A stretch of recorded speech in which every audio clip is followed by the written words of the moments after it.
Bismillahirrahmanirrahim. Kita ketemu lagi ya. Nah, dalam sejarah peradaban manusia, periodenya itu dibagi 4 periode ya. Yang pertama era zaman batu atau era megalitik ya. Era megalitikum. Yang kedua era agraris.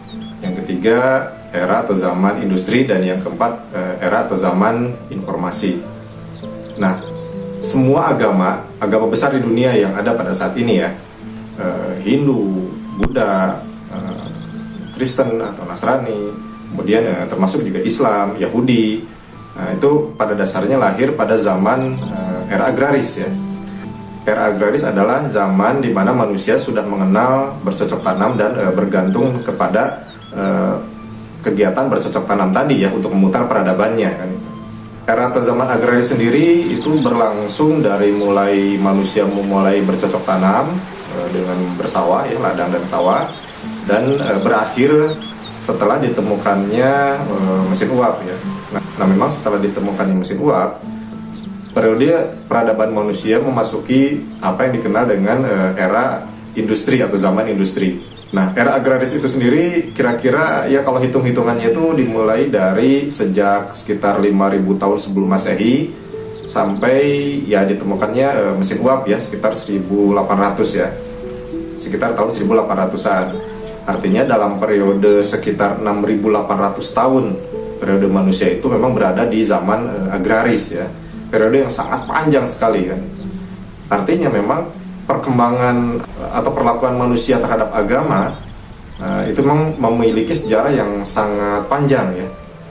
Ada 2 produk ya di era agraris ini ya. 2 produk yang dimaksud adalah produk peradaban ya. Peradaban itu memang banyak sekali produknya, tapi ada 2 hal yang ingin saya garis bawahi. Yang pertama, di era agraris ini produknya adalah agama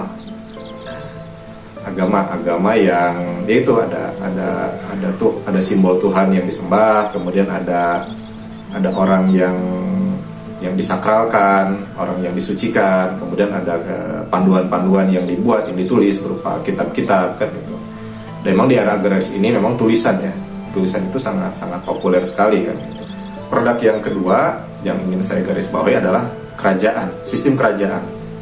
Nah, jadi untuk mengatur sebuah masyarakat maka dibentuk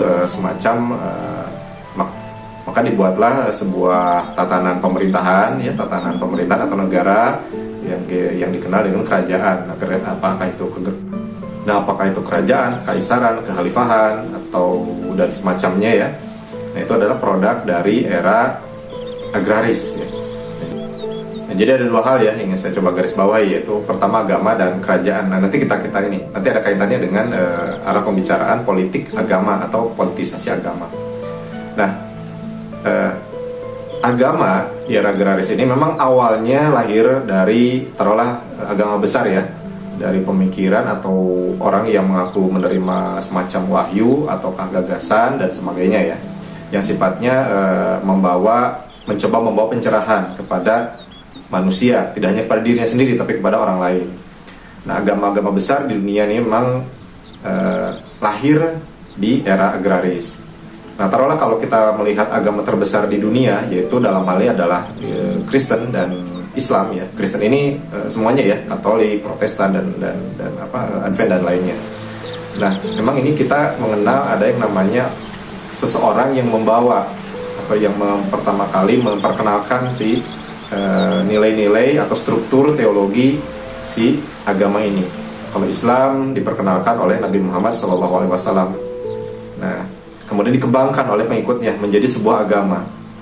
Nah, memang ketika agama ini berpadu dengan kepentingan politik ya, artinya berelasi dengan sebuah struktur masyarakat, dalam ini adalah kerajaan. Nah, ada semacam dualisme ya antara pemimpin negara, raja, sultan, khalifah, kaisar dan sebagainya dengan tokoh agama. Nah, karena memang sekali lagi 2 produk besar ini ya, sistem kerajaan yang dipimpin oleh seorang pemimpin, raja ya, taruhlah demikian, kemudian agama yang dipimpin oleh tokoh agama. Nah, ini harus ada kekompakan di antara keduanya. Nah, antara raja, pemimpin politik dengan pemimpin agama itu harus ada kekompakan. Nah makanya kalau kita lihat di sistem pemerintahan untuk mengatur masyarakat ya, di sistem pemerintahan manapun ya, di belahan dunia pada zaman agraris ini atau pada era kerajaan-kerajaan ini, itu seorang raja itu selalu kompak dengan pemimpin agama, dengan tokoh agama. Di era megalitikum juga, di sebelum era agraris juga demikian ya, seorang kepala suku dia kompak dengan tokoh spiritualnya, dukunnya ya. Nah itu harus kompak gitu ya, demi terciptanya masyarakat yang bisa diatur kan gitu. Karena kalau nggak demikian itu bisa chaos, bisa kacau kan. Nah jadi memang agama itu memang konteksnya untuk menciptakan masyarakat yang tidak kacau kan gitu. Dimulai dari pribadinya yang disentuh, yang didekati. Nah itulah yang pertama kali disentuh oleh agama ya.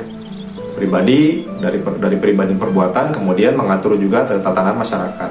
Hindu, Buddha, Kristen, baik itu Katolik maupun Protestan, termasuk juga Islam dan Yahudi kan gitu ya. Ini memang visinya adalah visi membentuk masyarakat, tatanan masyarakat, membentuk sebuah peradaban.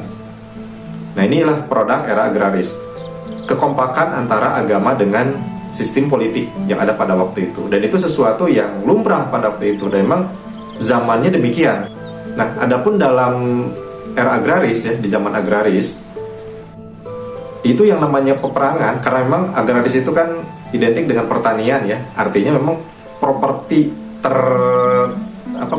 yang paling berharganya itu adalah tanah ataukah sebuah wilayah gitu ya. Kalau sedikitnya tanah, yang luasnya itu dinamakan dengan wilayah gitu ya. Nah, perebutan antara wilayah ini sesuatu yang lumrah juga. Dari satu peperangan ke peperangan yang lainnya itu tidak jauh dari perebutan wilayah, perebutan tanah kan gitu istilahnya ya. Tapi dalam skala yang lebih besar kan gitu, perebutan wilayah dari suatu kerajaan. Nah, artinya peperangan itu merupakan sesuatu yang sangat yang cukup lumrah ya. Kemudian dari satu bangsa menyerang bangsa lain, kemudian ada penjajahan dan sebagainya kan itu. Nah, penyerangan yang dilakukan suatu kerajaan atau suatu bangsa kepada bangsa lain itu menghasilkan aliran aset kan gitu. Makanya suatu kerajaan yang berhasil menguasai kerajaan lain atau membawahi kerajaan lain, dia akan menerima upeti kan gitu, sejumlah upeti. Dan peraturan-peraturannya pun juga tidak jauh dari bagaimana mengoptimalkan penguasaan tanah yang berada di tanah jajahannya kan. Nah, di era agraris ini pula, karena memang sistemnya adalah kerajaan, juga kita mengenal ya, yang namanya struktur feodalis ya. Ada yang namanya bangsawan kan gitu, ada namanya sesuatu tokoh yang dianggap dekat dengan simbol-simbol yang diagungkan, dekat dengan Tuhan. Tokoh ini kemudian dijadikan manusia suci ya, the holy man kan gitu. Apakah itu pendeta, apakah itu yang disebut dengan ulama, apakah itu disebut dengan paus atau apalah kan gitu ya. Nah, sama halnya dengan si pemimpin, si raja ini kan itu dianggap sebagai titisan dewa, dianggap sebagai orang yang dianggap ditunjuk oleh dewa atau Tuhan kan itu untuk memimpin sebuah bangsa. Artinya penggunaan simbol-simbol seperti ini merupakan ciri khas dari era agraris kan gitu. Untuk mengatur, sekali lagi kepentingannya satu, untuk mengatur masyarakat, untuk mengatur sebuah bangsa pada waktu itu. Nah, kemudian di era agraris ini pula salah satu ciri yang bisa kita lihat dari sebuah tatanan masyarakat adalah yang namanya kasta ya. Nah, seperti di peradaban India itu ada yang namanya kasta ya, di Hindu ya, di agama Hindu juga ada kasta yang namanya Brahmana, kemudian ada kasta Ksatria. Brahmana ini adalah dianggap sebagai tokoh yang paling dekat dengan atau paling spiritual, dianggap paling dekat dengan berhubungan dengan dewa atau Tuhan. Nah, kemudian ada Ksatria. Nah, Ksatria ini dikenal sebagai kalangan yang bangsawan ya, kalangan bangsawan atau keluarga raja yang dianggap dekat dengan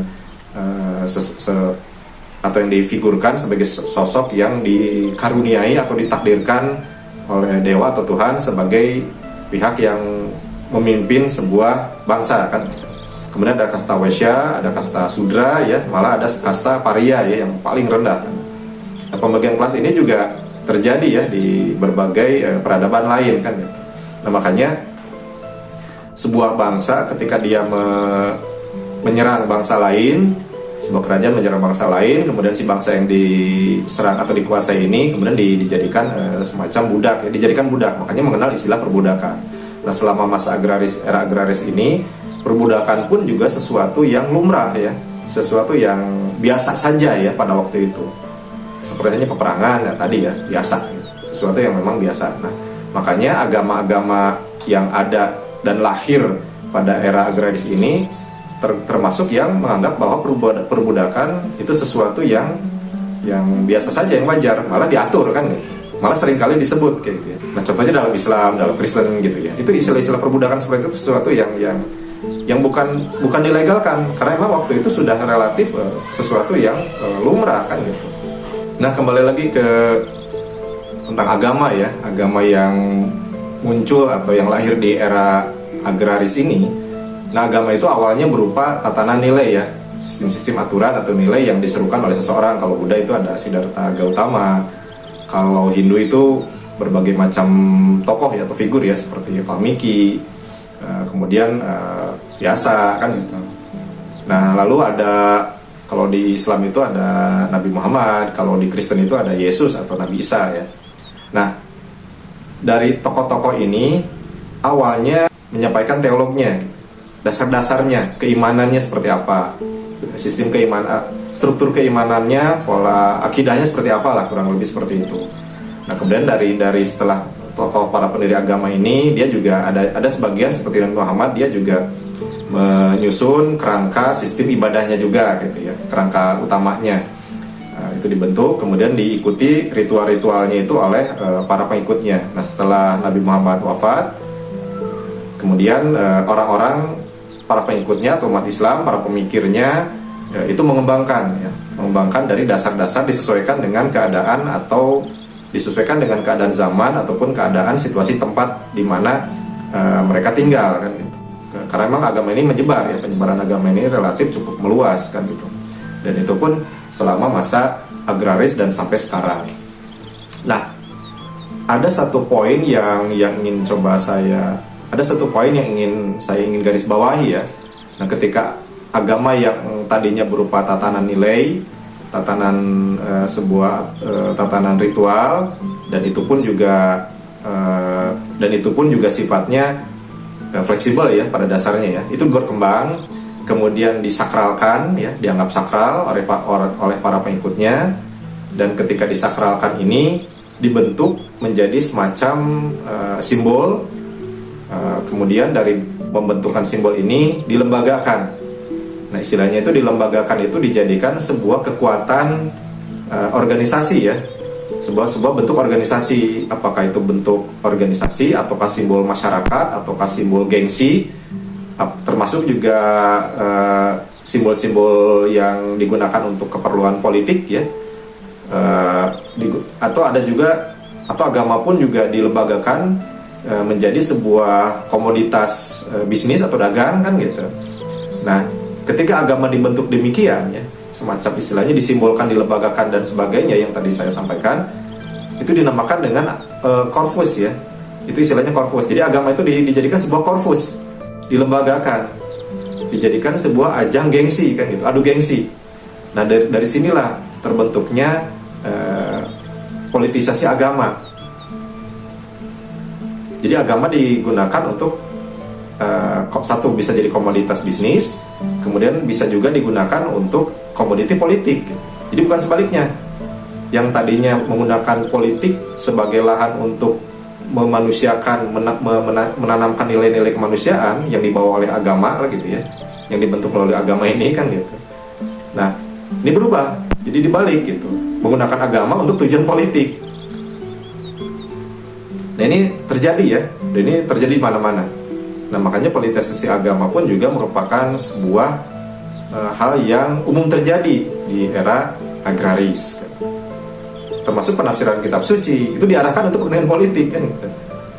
Jadi apa yang ditafsirkan dari sebuah pesan kitab suci atau sebuah pesan inti dari agama atau pesan-pesan teologi sebuah agama yang disampaikan oleh para nabinya lah gitu ya, para nabi dan tokoh-tokoh pendirinya, itu ditafsirkan, disesuaikan dengan kepentingan politik setiap penguasa pada waktu itu. Nah, apakah ini sesuatu yang memang buruk? Ya tidak juga kan gitu. Karena demi tujuan itu tadi, demi membentuk sebuah masyarakat yang bisa diatur. Kalau tidak diatur, chaos. Nah, itu konteks di era agraris. Zaman dimana perkembangan informasi tidak begitu luas gitu ya, karena memang terbatas. Karena perluasan sebuah informasi itu harus ada tertulis, harus ada bahasa tulisan, harus ada media tulisan.